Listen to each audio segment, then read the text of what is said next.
afternoon or, well, morning or afternoon. I'm Beverly Hausford. I've got Erin Nitschke here with me. We're on the National Federation of Professional Trainers Facebook page, NFPT. We're going to talk about IT bans today. We're specifically going to talk about why people roll their IT band and maybe why you shouldn't roll your IT band. And we're going to talk a little bit about the anatomy, the physiology, and some strategies. And we welcome you to invite any friends you have who exercise or have tight IT bands, or usually tight IT band stems from knee complaints. That's where it usually gets diagnosed from, or not even always diagnosed. Sometimes it's just suspected, or, you know, we're not really supposed to diagnose people as trainers, but we land up alluding to that by accident. So I'm going to go ahead and send out a message on Facebook and Twitter. If you guys have anyone that you want to join us, do the same. Erin, want to tell us what's going on in your life or world or thoughts today? Well, I'm having a Monday on a Wednesday. It's fun, but we're going to get through it. It's going to be totally fine. Yeah. The middle of finals for summer sessions right now, so everybody's starting to freak out and panic. Right? Yeah. Oh my gosh, my students are struggling right now too. It's just summertime, I think. And for whatever reason, July is a hard month all around. I feel like people just need to have the month of July off. Because nobody does well. It doesn't seem. Yeah, you're just on the struggle bus. So. Yeah, so. Well, let's see if we can at least get that IT ban cleaned up a little bit for people. So there is a blog on the NFPT website about this. If you're a blog type person, I'm going to put it in the comments. And so here's the thing. The IT band is this big band of tendon/fascia that runs down the lateral thigh. When you sit down on a chair and your like hamstrings bow to the side, you might be able to see like the little dip on the outside of your thighs. Like no matter how much muscle or fat or whatever you have on your legs, you can almost always see just like this little bow where the tightness is. And if you just run your hands along your outer thighs, you can feel that. It's like fascia and tendon, and it gets deemed as being tight. But the thing is, what we know about connective tissue is that it's really just subject to the muscles that connect to it. And you have two muscles that connect to your IT band, your iliotibial band. You have your gluteus maximus and your tensor fasciae lata. And one comes up on the posterior hip and one comes up on the anterior hip, and they feed down into it. So one of the things I always tell people when they're complaining about a tight IT band is like, well, how do you know it's tight? Like, what's the problem? And most people bring it back down to the knee. They say their knee hurts and they were told to roll their IT band. And when they roll it, their knee feels better. So when you actually roll on your IT band, my thought is you're not actually like releasing your IT band. If anything, you're rolling on your vastus lateralis. Mm-hmm. That's the muscle under your IT band. It doesn't attach to it. It might be adhesed to it, but it's just under it. And so when you loosen up the vastus lateralis, it might take some pressure off your knee because it attaches to your patellar tendon. But if you really want to work on that lateral leg, I suggest if you're going to roll or do whatever, you know, mash up your muscles type of thing, why not go up to the TFL and the glute max and work on those muscles? If that's your game, is you're going to try and loosen the muscles or whatever. I don't know if you can really loosen muscles, but you can maybe take some tension out of them. Yeah. Why not work on those muscles instead? So that's like one thought. And then I know, Erin, you had some ideas about like working the other side. Yeah. So I think one of the biggest misconceptions. Dang it, there's that echo again. Do you hear it on your end? I heard it briefly and then it went away. Whatever. Like I said, people, it is a Monday on a Wednesday. No judgment. Okay. So with the IT band, one of the things that I hear a lot is people mistake it for a muscle. It's not a muscle. It's a tendon, and it's a really long one. So it's not going to respond the same way that muscle tissue will. It doesn't even have the same physiological properties that muscle tissue does. So I think often there's that confusion of, well, because it's in my leg, it's not a tendon, it's a muscle. So that's one educational point right there. It's just teaching your clients or students or whomever your audience is that the IT band is just that. It's a band of connective tissue. It is not a muscle. So it's not going to stretch and lengthen the same way muscle tissue will. Again, they're just physiologically different in their structures, the way that they act, and the role that they have in the human body. So that's one thing.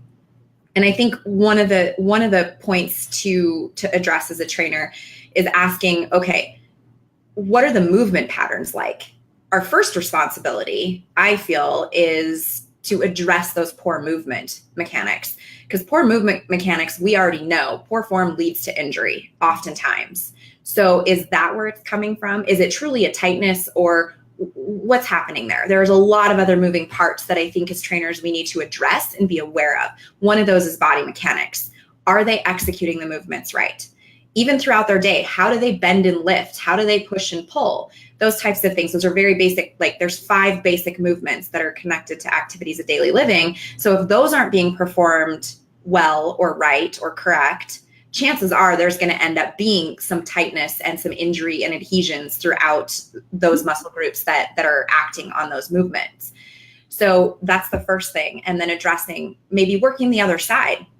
Is it tight on one side because the opposite or opposing side is imbalanced, or not really imbalanced, but just weak? Mm-hmm. What's that? Maybe take a look at the adductor group and figure out, okay, what's the weakness there, and making sure that you programmatically you address all sides, multiplanar movement, train in all planes of movement to correct some of that. But I think assessing weakness is really important. So just because an issue occurs on one side, the actual cause of that issue might be on the contralateral side, just the opposite area. So being cognizant of that and knowing, okay, we know muscles work as a group, and we know that there's an agonist and an antagonist with every movement. So an agonist is the one that's going to be responsible for that movement. The antagonist is the one that will oppose it. So is there something going on with the antagonist group that it's not effectively opposing that movement because it just simply doesn't have the strength to do so? Yeah, I love that. That's where I would start. I love your word programmatically. I'm such a dork. Programmatically. Ooh, I like it. Yeah, I love what you bring up about the opposite side, and it's not always so straightforward as to which muscle is the antagonist. It's not always as simple, and it is as simple as your glute max and your TFL or abductors. So we can go to the adductors. It can be that simple. Maybe they need to be strengthened.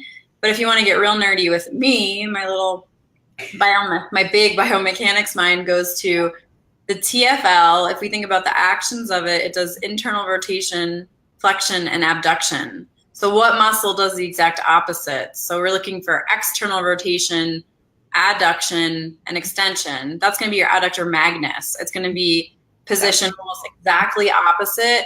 And the adductor magnus works kind of like a hip extensor and kind of like an adductor. It kind of gets caught in the middle. And so sometimes it may not be working in its role as much as it needs to. Like it may some of the other adductors might work harder, or some of the other hamstrings might work harder in adductor magnus. So one thing you can do is you can simply lay on the ground, externally rotate your leg a little bit, and press down and in, which would be adduction and extension, and just see how that feels. Like, is that easy to do? Is it hard to do? I found with a lot of people it's hard to do, and I think it's part of the reason for that TFL getting flared up, and then the TFL affects the IT band. And then the glute max does abduction, external rotation, and extension. So then we're looking for adduction, internal rotation, and flexion, which could be, that's going to be trickier, like rectus femoris maybe. Mm-hmm. Rectus femoris, internal rotation, flexion, maybe a little adduction. The rectus femoris would be laying on your back and internally rotating your leg a little bit, flexing it a little bit, and adducting it a little bit. Either way, just doing that motion is going to be the opposite of the glute max motion. So it might help to rebalance that hip. Maybe, just an idea. Yeah, I think it's a nerdy idea. No, and I like using those resistance loops and just placing them around the ankles and even up on the thighs, depending on what movement you're doing, not on the knees, but above the knee or on the ankles, and having someone perform those exact movements to strengthen. So you're going to abduct, you're going to adduct, you're going to flex, you're going to extend, to try to figure out, okay, and feel the difference between the two sides. And that's when I think as trainers, bringing that mindfulness component into it and really helping clients tune in. Where do you feel it? And have them really think about where it feels, and then teaching them in not such a nerdy science, like too crazy language for them, but simplifying it so that they can really connect with that movement and know, okay, well, I'm abducting, so I should feel it here, but why do I feel it in my back? Yeah. Well, maybe your pelvic tilt isn't right or something like that. And you can help give them cues to correct that so that their body's not going through some sort of compensatory actions and thus injuring other muscles that are on that opposing side, because those other muscles are having to deal with poor movement. And it's not your client's fault. It just takes some time to learn these movement patterns, which it's a great way to teach people with just their own body weight. Body weight's resistance. We often forget that. It's a great way to train kids. It's a great way to train novice clients that aren't familiar with a lot of these generally compound movements that are really involving a lot of joints. Maybe there's more than one plane that's involved. So teaching them how to cue in, like, okay, do I actually feel it here? Where do I feel it? And then telling them you shouldn't feel it here, and this is why. And maybe that's a cue to you. Why do they feel it there? What's going on with the pelvis? What's going on with the hip or the back or whatever? Because it's one long kinetic chain that we have. So we need to keep that in mind, that just because something happens in the hip doesn't mean you wouldn't feel it someplace else. Yeah, and it could absolutely be an issue that's starting with the feet. Something in the foot could be. This is something that Stacy and I talked about in our session was called Rescue Your Knees, Look at Your Feet. And we're kind of talking about the knee today. It's usually knee or hip issue that sets off that red flag, and that's the symptom. But the symptom isn't always the problem. And the problem could be coming from your ankles or your feet. It could be coming from the adductors. And we just really have to look at like what we're doing, because we have these really innovative, crazy, creative ways to exercise these days that aren't necessarily like the way, like if you think back to like caveman days, people just ran, like they would just run. And not that you should just run, but I don't think they were like going to the gym or anything. And now we go to the gym and we work our muscles in the way that we've been taught, like the methodical way. Work your bis, then work your tris, work your quads, then work your hamstrings. But even though we're fairly methodical, we're not always accounting for everything: a person's health history, a person's habits, a person's muscular system, how much sleep they have. We know that pain signals are higher when people don't get enough sleep. So the IT band might be hurting, or the knee might be hurting just purely because they didn't get enough sleep, because their body didn't get that like psychological restoration and that physical restoration. There's a lot of factors that play into these issues. And as a personal trainer, it's important to help people get strong, but you've got to make sure that you're looking at all the possibilities and taking a mindful approach. Exactly. I think that's why exercise programming is not so much a 5 sets of whatever or 3 sets of whatever. It's you have to kind of approach it formulaically and look at all of those factors that affect the human physiology. Just because it's something, a physical injury or a physical symptom, doesn't mean that it's not occurring mentally or as a result of some other stressor. So I think it's important to keep the mind open about all these possibilities. And like, I'm a nerd, so I totally map it out. Like, okay, what question does this bring up for me? But that's just because that's who I am. You don't have to do that. But I'm just saying that's one thing that helps me when I'm trying to evaluate what's going on with this person. Why is X happening, and what are the causes? How can I kind of think outside that box and come up with some solutions that we can try and see if it fixes it. Yeah, definitely. And there's so many options available. So we've definitely gone way outside of like actually working on your AT band to like hydration and sleep and all these things. But coming back to that main issue, knowing the anatomy around the joint can help you to troubleshoot it, knowing the motions of the joints. So going back to those foundations in anatomy and physiology and biomechanics are all really, really helpful when you're trying to take care of these issues. And people a lot of times are looking for a quick fix, but it can be nice to make that choice once in a while to look for the long-term solution. And the long-term solution usually takes more work, but that's the profession that we've chosen, is motivating people towards the work, towards the long-term changes, towards the lifestyle changes. And so they might want to hop on a foam roller because it makes their knee feel better for a little bit, but that knee is going to keep taking the stress until we figure out the issue. And I mean, I know some of the best, like I met some of the like world-renowned group fitness instructors at IDEA this year just by happenstance, and they've had 2 shoulder replacements, 3 knee, not 3 knee replacements, both knees replaced, hips replaced, and it's because we didn't know what we knew. We didn't know back then what we know now, and we have the tools and the information now to help prevent some of these issues from getting worse. And exercise is a great thing, but it is ultimately a stress, and it can break down the body. It definitely can. And then couple that with a lack of sleep or a lack of hydration, then your body's it's diverting energy to other places versus that restoration and repair, which is really important. And I think one point too is if you do have clients that are constantly complaining this is a chronic issue and it persists, you refer them to a physical therapist, or if there's an athletic trainer on staff, somebody that's a little bit more educated in terms of how they can go about diagnosing and thus treating, because that's not what we can do. That's not our scope.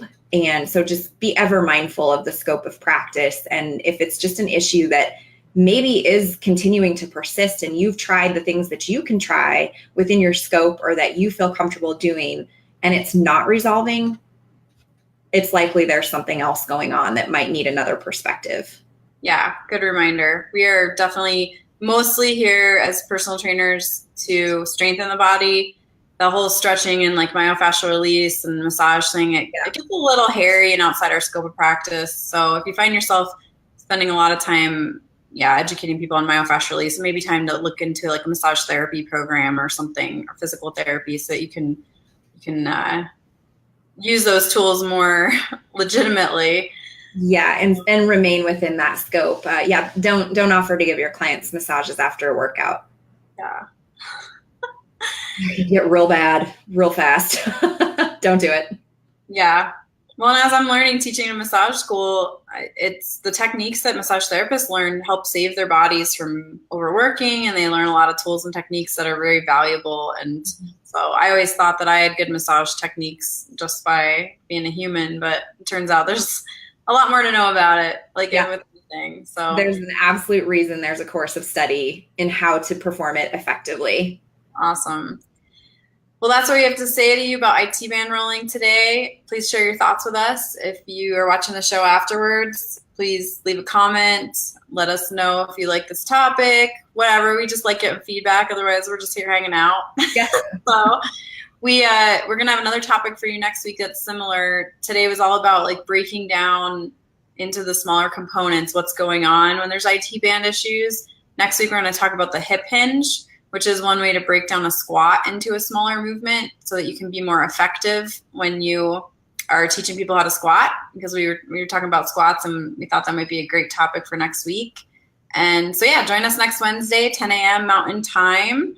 And we will be taking off the first 2 weeks of August, just a heads up. So join us next week, and then we'll be taking a little break. Yes. And share this with your friends if you found it helpful. We'll talk to you. Yeah, and if you have other questions, just let us know.